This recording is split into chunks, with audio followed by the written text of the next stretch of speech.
নমস্কার। আজকে যে ভিডিওটা করছি এটা টপিকটা একটু অন্যরকম। এটা নিউমেরোলজির ওপরে।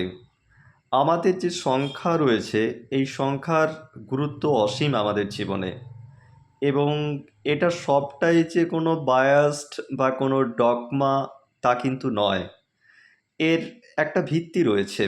নিউমেরোলজিতে আমরা যে আমাদের মৌলিক সংখ্যাগুলো পাই সেই সংখ্যার প্রত্যেকটি সংখ্যা আমাদের এক একটি অ্যাস্ট্রোলজিক্যাল প্ল্যানেটকে নির্ণয় করে বা প্ল্যানেটের কথা বলে।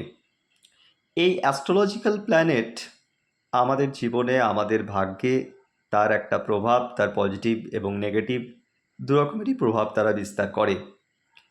এই নিউমেরোলজি যে শাস্ত্রটা, এটা শুধু আজকের উদ্ভাবন তা কিন্তু নয়। আমরা আমাদের প্রাচীনকালের যে শাস্ত্রগুলো রয়েছে সেই শাস্ত্রেও কিন্তু জ্যোতিষবিদ্যা এবং জ্যোতিষ চর্চার একটা উদাহরণ বা তার একটা ইতিহাস আমরা লক্ষ্য করি।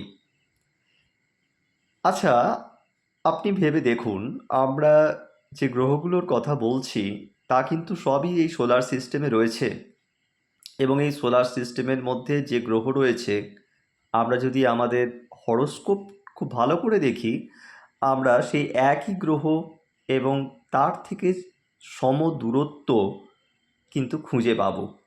আমার ভিডিওর আজকের মজাটা এখানেই। আমি এটা দেখানোর চেষ্টা করব যে কিভাবে হরোস্কোপে সোলার সিস্টেমের যে প্ল্যানেটগুলো রয়েছে এবং আমাদের যে হরোস্কোপ তার মিলটা কোথায়। সূর্য থেকে যদি দূরত্ব অনুযায়ী আমরা গ্রহের অবস্থান দেখি, তাহলে আমরা জানি সূর্যের সব থেকে কাছের গ্রহ বুধ, তারপরে শুক্র, তারপরে পৃথিবী, তারপরে মঙ্গল, তারপরে বৃহস্পতি, তারপরে শনি, তারপরে ইউরেনাস, নেপচুন, প্লুটো আগে ছিল, বর্তমানে প্লুটোকে আর গ্রহ ধরা হয় না। তাহলে এটা সূর্য থেকে দূরত্ব অনুযায়ী গ্রহের অবস্থান।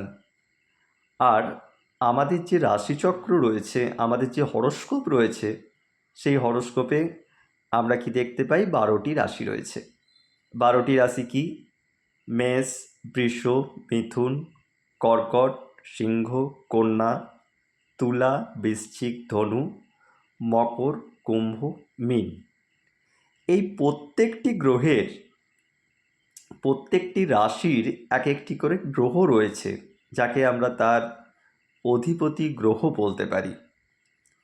যেমন মেষের ক্ষেত্রে মঙ্গল, বৃষের ক্ষেত্রে শুক্র, মিথুনের ক্ষেত্রে বুধ, কর্কটের ক্ষেত্রে চাঁদ, সিংহের ক্ষেত্রে রবি বা সূর্য, কন্যার ক্ষেত্রে বুধ, তুলার ক্ষেত্রে শুক্র, বৃশ্চিকের ক্ষেত্রে মঙ্গল, ধনু এবং মীন রাশির অধিপতি গ্রহ বৃহস্পতি, কুম্ভ এবং মকরের অধিপতি গ্রহ শনি। তাহলে আমরা এবারে যদি গ্রহগুলোকে সাজিয়ে ফেলি তার রাশি অনুযায়ী, সেটা দেখতে অনেকটা এরকম হবে। মেষ, মঙ্গল। তাহলে মঙ্গলের অবস্থানটা আমরা কোথায় কোথায় পাচ্ছি? মেষে পাচ্ছি আর বৃশ্চিক রাশিতে পাচ্ছি। শুক্রের অবস্থান কোথায় পাচ্ছি? বৃষতে পাচ্ছি, তুলাতে পাচ্ছি। বুধের অবস্থান কোথায় পাচ্ছি? মিথুনে পাচ্ছি আর কন্যায় পাচ্ছি। কর্কট চন্দ্র এবং সিংহ রবি। বৃহস্পতিকে কোথায় আমরা পাচ্ছি? মীন এবং ধনু। কুম্ভকে কোথায় পাচ্ছি? শনিকে কোথায় পাচ্ছি? মকর এবং কুম্ভে। তাহলে আমরা যদি দূরত্ব অনুযায়ী এটাকে এবার ক্যালকুলেট করার চেষ্টা করি, তাহলে কীরকম দাঁড়াবে? আপনি পৃথিবীতে রয়েছেন, আপনার যে পৃথিবী তার উপগ্রহ হচ্ছে চাঁদ। দেখুন পৃথিবী, চন্দ্র। আপনি কার চারিদিকে ঘুরছেন?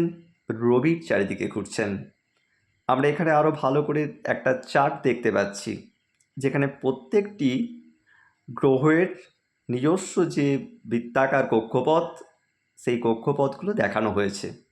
দেখুন, Mercury, Venus, Earth, Mars, Jupiter, Saturn, Uranus, Neptune, এইভাবে কিন্তু দূরত্বটা এসেছে। তাহলে সূর্যের সব থেকে কাছের গ্রহ কি? বুধ। এবার দেখুন, আমাদের এখানে রবি, রবির পরেই যার একটা অরবিট আমরা পাই সেটা কিন্তু বুধ। তারপরে কার অরবিট পাচ্ছি? শুক্র। তারপরে কার অরবিট পাচ্ছি? মঙ্গল। তারপরে কার অরবিট পাচ্ছি? বৃহস্পতি। আর সব থেকে শেষে আমরা কার পাচ্ছি? শনির। তাহলে আমরা দুটো জিনিস দেখলাম মিলে গেল। তো আমাদের এই যে সংখ্যা, এই সংখ্যাও আমাদেরকে এই অ্যাস্ট্রোলজিক্যাল একটা ফরম্যাট দেয়। 0 যাকে আমরা ইনফাইনাইট ধরে নিই, 1 যেটি রবির, 2 এই নাম্বারটি চন্দ্রর, 3 এই নাম্বারটি বৃহস্পতির, 4 এই নাম্বারটি রাহুর, 5 এই নাম্বারটি বুধের, 6 এই নাম্বারটি শুক্রের, 7 নাম্বারটি কেতুর, 8 শনি এবং 9 মঙ্গল। আমার নেক্সট ভিডিওয়ে আমি এই বিষয়ে আরও আলোচনা করব। ধন্যবাদ।